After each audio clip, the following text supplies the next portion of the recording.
অনেক দিন আগের কথা। এক ছিল ধনী পশুপালক। সে বাস করত এক নদীর ধারে, এক বিস্তীর্ণ উর্বর শস্য ক্ষেতের পাশে। তার ছিল একটা বলদ আর গাধা। একদিন বলদটা গোয়ালে ঢুকে দেখে গাধাটা জবের ভুসি মাখানো খেয়ে পেটটা ডাঁই করে গদির উপর শুয়ে দিব্যি নাক ডাকাচ্ছে। রোজ গাধাটার পিঠে চড়ে ক্ষেতের চারপাশে একটা চক্কর দিয়ে আসতো মনিবটি। তারপরই গাধার ছুটি। খেয়ে দিয়ে ঘুমোনো ছাড়া তাকে আর কোনো কাজ করতে হয় না। বলদের আশাতে গাধার ঘুম ভেঙে গেল। বলদটা দুঃখ করে বললে, তোমার কি সুখ ভায়া, দিব্যি খাচ্ছ দাচ্ছ আর ঘুমোচ্ছ। এরকম সুস্বাদু দানা পানি আমরা চোখেও দেখি না। এই সময় ওদের মনিব গোয়ালের পাশ দিয়ে যাচ্ছিল। বলদের কথা শুনে ঘাপটি মেরে দাঁড়িয়ে রইল সে কান খাড়া করে। বলদ বলতে লাগলো, আমার মতো তো তোমাকে খেটে খেতে হয় না ভাই। এই দেখো, খেটে খেটে আমার শরীরটা কেমন হাড্ডি সার হয়ে গেছে, আর ঘুমিয়ে ঘুমিয়ে তোমার দেহটা কেমন নাদুস নুদুস হচ্ছে। কখনো কখনো তোমার পিঠে চেপে একটু আধটু ঘুরে আসে মনিব, তারপর তো তোমার সারা দিন ছুটি। আর আমার দেখো, সেই যে সাত সকালে ঘাড়ে চোয়াল চাপায়, সন্ধ্যের আগে আর রেহাই পাই না। বলদের কথা শুনে গাধার বড় দুঃখ হলো। বলল, শোনো, তোমাকে একটা ফন্দি শিখিয়ে দিই। কাল সকালে চাকরটা যখন তোমাকে হালে নিয়ে যেতে আসবে, তখন তুমি কিছুতেই উঠবে না, কিন্তু চাকরটা খুব মারবে। তা মারুক, তুমি সহজে যেতে চাইবে না, কিন্তু চাকর বেটা তোমাকে ছাড়বে না, বেড়ে ধরে মাঠে নিয়ে যাবেই। তুমি কিন্তু জোয়াল ঘাড়ে নেবে না, জোর করে চাপাবে চাকরটা, কিন্তু দু এক পা টেনেই ধপাস করে মাটিতে শুয়ে পড়বে। চাকরটা আবার খুব মারবে, তবু তুমি উঠবে না। তখন ওরা ভাববে তোমার নিশ্চয়ই কোনো অসুখ বিসুখ করেছে, দেখবে তখন তুমি রেহাই পেয়ে যাবে। ওদের সব কথাবার্তাই গোপনে শুনে নিল মনিব। মনে মনে ভাবল, দাঁড়া, তোদের মজা দেখাচ্ছি আমি। আর পরদিন লক্ষ্য করলো গাধা যেসব ফন্দি ফিকির শিখিয়ে দিয়েছিল বলদটাকে, ঠিক ঠিক সেইভাবেই সে অভিনয় করে যেতে লাগলো। দানা পানি খেলো না, লাঠি পেটা করেও তাকে মাঠে নিয়ে যাওয়া গেল না। জোয়াল কাঁধে চাপাতেই মাটিতে শুয়ে পড়ল। মনিব তখন চাকরটাকে ডেকে বলল, মনে হচ্ছে বলদটার কোনো অসুখ বিসুখ করেছে। তুই এক কাজ কর, বলদটাকে গোয়ালে রেখে গাধাটাকে নিয়ে এসে জোর। মনিবের কথা মতো গাধাটাকে এনে হালে জুড়ে সারাদিন ঠা ঠা রোদে হাড় ভাঙা খাটুনি খাটালো চাকরটা। দিনের শেষে ক্লান্ত অবসন্ন দেহ নিয়ে যখন গোয়ালে ফিরে এলো, তখন বলদ তাকে দু হাত তুলে অভিনন্দন জানাতে থাকলো। বলতে লাগলো, ধন্যবাদ ভাই, ভগবান তোমার ভালো করবেন, তোমার বুদ্ধিতে আজ একটু আরাম পেয়েছি। গাধা কিন্তু গম্ভীর, কোনো জবাব দিল না। নিজের বোকামির জন্য নিজেই জ্বলে পুড়ে মরতে লাগলো। মনে মনে বলতে লাগলো, আর ধন্যবাদ, তোমার উপকার করতে গিয়ে আজকে আমার যা কষ্ট সহ্য করতে হলো, উপকার করাই উচিত হয়নি। ধুর, ভাল লাগে না বাবা। পরদিন চাকরটা এসে আবার গাধাকে নিয়ে গিয়ে হালে জুড়ল। সারাদিন ধরে আবার সেই হাড় ভাঙা খাটুনি। জোয়ালের ঘনায় ঘাড়ের ছাল উঠে ঘা হয়ে গেল। সারা শরীর অসহ্য ব্যথায় টনটন করতে লাগলো। হালের জোয়াল টানতে টানতে তার চোখে এলো জল। গাধা ভাবছিল, আমার নিজের দোষে সুখের দিনগুলো হারিয়েছি, এখন আমায় সারা জীবন নাই জোয়াল টানতে হয়। না না, এর একটা উপায় বের করতে হবেই। সন্ধ্যাবেলায় গোয়ালে ফিরে গাধাটা কোনো কথাবার্তা না বলে খেয়ে দিয়ে শুয়ে পড়ল। বলদ কাছে এসে মুখ বাড়িয়ে বলল, কি ভায়া, অমন মন মরা হয়ে শুয়ে পড়লে কেন? এসো একটু গল্প সল্প করি। গাধা কান্নার ভান করে বলল, কি আর বলবো ভাই, তোমার দুঃখে আমি মুষড়ে পড়েছি।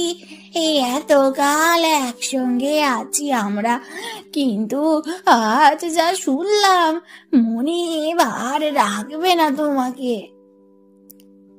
সে কি রাখবে না মানে? তবে কি করবে? আমায় মেরে টেরে ফেলবে না তো? কি শুনেছ বলো না ভাই। কসাইয়ের কাছে বেচে দেবে, লোকটাকে বলছিল। বলদটা বোধহয় বাঁচবে না, ওটা যদি মরে যায় আমার অনেক টাকা লোকসান হয়ে যাবে। তার চেয়ে কসাইয়ের কাছে বেচেই দিই, কি বলো? তবু যা হোক মোটামুটি ভালোই দাম পাওয়া যাবে। মনিবের এই কথা শুনে অবধি আমি কাঁদছি ভাই। কি করে এত বড় দুঃসংবাদ দেব আমি তোমাকে, তাই ভেবে আমি কিনারা করতে পারছিলাম না। এতকাল আমরা একসঙ্গে আছি, এতদিনের প্রাণের ভালোবাসা আমাদের। আজ যদি তোমাকে ওরা কসাইয়ের হাতে তুলে দেয় তাহলে আমি বাঁচবো কি নিয়ে? এবার বাঁচার একটা উপায় বার করো ভাই। বলদ কৃতজ্ঞ হয়ে বলল, খবরটা জানিয়ে তুমি আমার জীবন বাঁচালে ভাই। কি বলে যে তোমাকে ধন্যবাদ জানাবো ভেবে পাচ্ছি না। কাল সকালেই আমি টকবগিয়ে উঠে দাঁড়াবো। আজ থেকেই আমি পেট পুড়ে দাঁড়াবানি খাবো। ফুর্তিতে হাল টেনে মনিবকে বুঝিয়ে দেব অসুখ বিসুখ সব আমার সেরে গেছে। এই বলে বলদটা উঠে গিয়ে তার খাবার খেতে শুরু করলো। এদিকে গোয়ালের পিছনে দাঁড়িয়ে মালিক বলদ আর গাধার কথাবার্তা সব শুনে নিল। পরের দিন সকালে চাকরটা গোয়ালে ঢুকে অবাক। বলদটা উঠে দাঁড়িয়ে চনমন করছে। গাধাকে রেখে আজ আবার সে বলদটাকে নিয়ে মাঠে চলল। গাধা হাসল মনে মনে।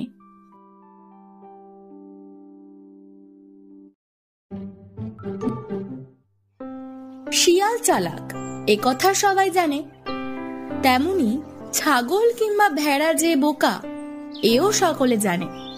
কিন্তু বোধিসত্ত্ব বলতে গেলে প্রায় সব জীবের মধ্যেই একবার না একবার করে জন্ম নিয়েছেন। যে জীবের মধ্যে জন্ম নেন সে তো অসাধারণ হবেই। এবারে এরকম এক ছাগলকে নিয়ে গল্প। কেউ কেউ ভেড়াও ভেবে নিতে পারো। ছাগল ও ভেড়ার মতো হদ্দবোকা তো আর কোনো প্রাণী নেই। সে সময়ে হিমালয়ের পাদদেশে প্রচুর ভেড়া ছাগল চড়ে বেড়াতো। পাহাড়ের পাদদেশ বলে ঘাস জঙ্গলও দেদার।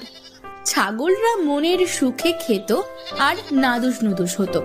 ছাগলদের এহেন তেল চুকচুকে চেহারা দেখলে কার না লোভ হয়। তো সেই পাদদেশে এক সময় ঘুরতে ঘুরতে এক শিয়াল আর তার বউ শিয়ালি এসে হাজির। দূর থেকেই নদরকান্তি ছাগল ও ভেড়া দেখে তো শিয়াল আর শিয়ালির জিভে জল এসে গেল। এই লোভ নিয়ে ওরা গুটি গুটি এগোতেই ঝোপ জঙ্গলের শব্দ পেয়ে ছাগল ভেড়াদের দুদ্দার দৌড়। শিয়াল ও শিয়ালি তাই খানিকটা হতাশ হলো।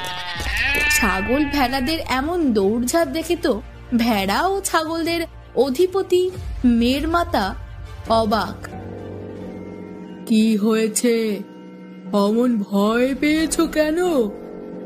ছাগলেরা ভয়ের কথা জানালো। ভেড়ারা বলল, রানীমা, আমাদের সামনে বিপদ, আপনি রক্ষা করুন। মেরমাতা সকলের যে চেহারায় বড়, হৃষ্টপুষ্ট। সে বলল, ঠিক আছে, তোমরা উত্তর দিকে যেও না, আমি দেখছি। সকলে তো ভয়ে অস্থির। শিয়ালের যা বুদ্ধি এবং নখ দাঁত যা হিংস্র, মেরমাতা একা গেলে আর রক্ষে থাকবে না। রানীমাকে যদি শিয়াল জব্দ করে ফেলে তো বাকিদের জীবন আর কদিন। তখন তো এই অঞ্চলটা শিয়ালের রাজত্বে চলে যাবে। ছাগলেরা যখন এইসব বলাবলি করছে, তখন মেয়ের মাতা অভয় দিল। দেখ, প্রাণ তো একদিন সবার যাবেই, জগতে কেউ অমর নয়, সুতরাং প্রাণ গেলে আগে আমারই যাক। তোমরা আমাকে দলনেত্রী বানিয়েছ, এই বিপদের সময়ে আমি পিছনে থাকবো? আগে আমার নিজের কথা ভাববো। এমন অধম এবং ভীতু আমি নই, একবার চেষ্টা করে দেখি।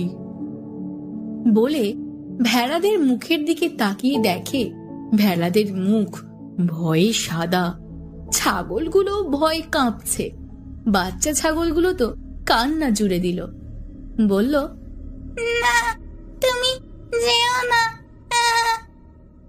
মেয়ের মাতার এক কথা, ভীতুরা বারে বারে মরে, মরার আগেই মরছিস কেন? বলে জোরসে ধমক দিল। কাল ওদিকে যাবি না কেউ।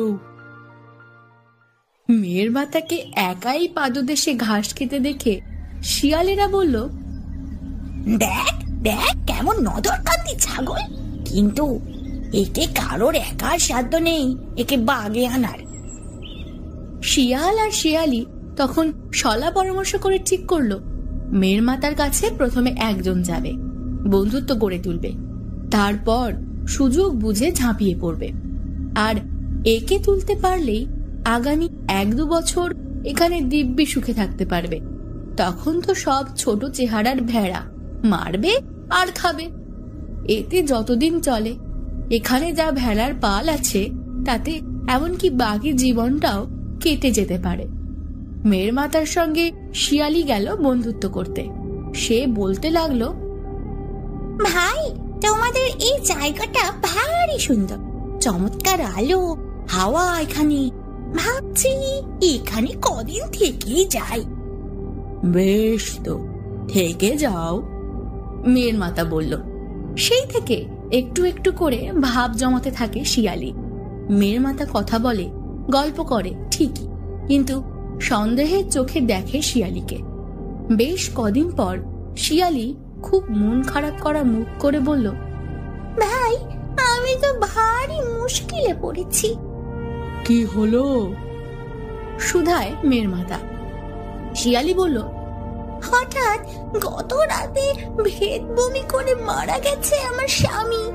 এখানে তো কেউ নেই, সৎকার করতে হবে, তাই তুমি চলো, তুমি ছাড়া আর কে আছে এখানে? বেশ, চলো। মেয়ের মাতা রাজি হলো বটে, তবে আগে আগে নয়, শিয়ালির পিছনে পিছনে যাবে। যাচ্ছিল, কিন্তু হঠাৎ দেখে ঝোপের আড়ালে শিয়ালির বর শিয়ালকে। ওদের দেখেই শিয়াল মরার মতো শুয়ে পড়ল। তা দেখে দে দৌড়, মেয়ের মাতা পালালো। 2 দিন বাদে আবার এলো শিয়ালি, বলল, ভাই, তুমি কি জাদু জানো বলো দেখি? তোমার পায়ের শব্দে আমার স্বামী শিয়াল উঠে বসলো। আসলে হয়েছিল কি, বমি করে করে জ্ঞান হারিয়ে ফেলেছিল। আমি ভেবেছিলাম মরে গেছে। সে যাই হোক, আমার স্বামী বলল তোমাকে ডেকে আনতে। তোমার পরশে এসে জেগে উঠেছে, তাই তোমাকে পেট পুড়ে আমরা খাওয়াবো। মেয়ের মাতা জানতো শিয়ালি আবার আসবে, সে তৈরি হয়েই ছিল। সে বলল, বেশ, যাব, কিন্তু সঙ্গে যাবে আমার 4 বন্ধু। কোথাও কেউ খাওয়ার নিমন্ত্রণ করলে এরা আমার সঙ্গে যায়, এদের ছাড়া আমি কোথাও নিমন্ত্রণ খেতে যাই না। এদের কথা তো আগে শুনিনি, এরা কারা? জানতে চাইল শিয়ালি। মেয়ের মাতা মুচকি হেসে বলে, এরা হলো 4 কুকুর। এদের আবার প্রত্যেকেরই আছে 100 সঙ্গী। ওরা গেলে এরাও যায়, আর এরা যদি পেট পুড়ে না খেতে পায়, তাহলে যারা নিমন্ত্রণ করে খেতে দিতে পারে না, তাদের আস্ত রাখে না।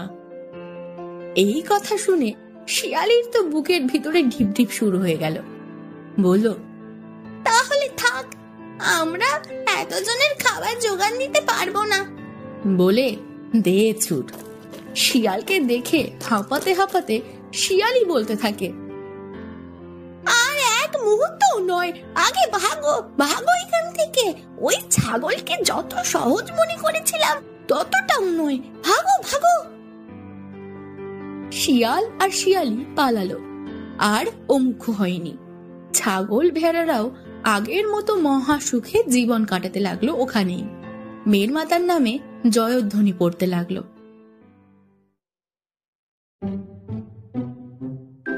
তাহলে বন্ধুরা, আজকে এই গল্প থেকে আমরা বুঝলাম, বুদ্ধির সঙ্গে সাহস থাকলে জয় অবশ্যই হয়।